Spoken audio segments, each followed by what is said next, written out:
Et il faut vraiment garder ça en tête que tout le personnel hospitalier est primordial et vital. Sans eux, mais il y a beaucoup de gens qui s'effondreraient, en plus de la maladie, si psychologiquement on n'est pas aidé, mais pas comme ça qu'on s'en sort, c'est évident.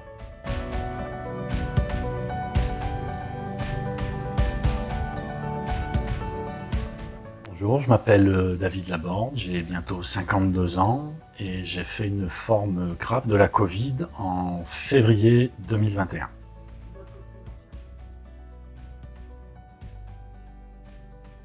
C'est donc à l'étage Covid, lorsque le médecin du service est venu me chercher pour me dire qu'ils allaient me descendre en réanimation pour me surveiller tout simplement, de peur d'une aggravation.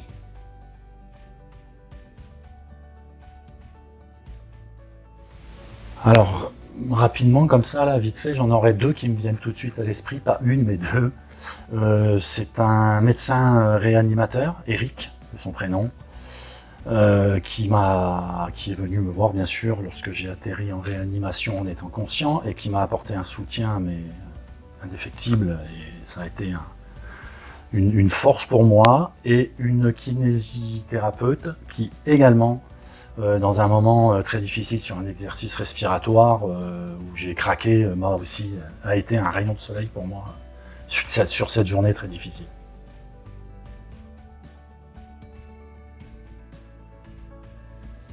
Ah, le goût, oui, dès que j'ai retrouvé un peu l'appétit, le premier morceau de pâté, j'aime la charcuterie, et donc oui, ce goût-là, tout de suite est revenu, oui, tout à fait.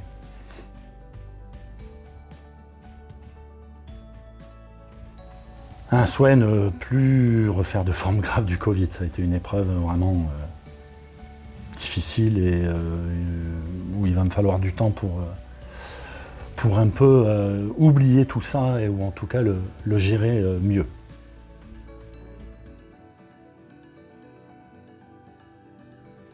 Ah oui, d'avoir été fumeur et gros fumeur même, puisque c'est ce qui m'a emmené, j'ai de l'emphysème et c'est ce qui m'a malheureusement amené jusqu'à l'hôpital.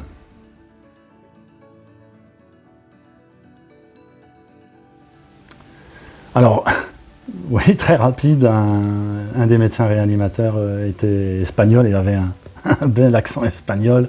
Et comme dans ma belle famille, ils sont d'origine espagnole, donc on a eu quelques petits mots voilà, dans sa langue natale.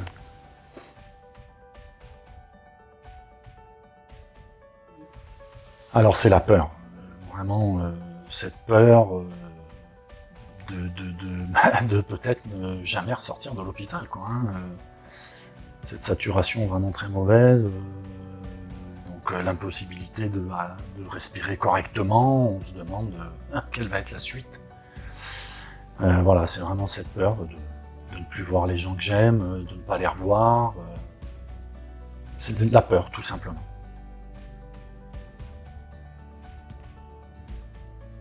C'est ma moitié, c'est ma femme. C'était mon pilier, bien sûr.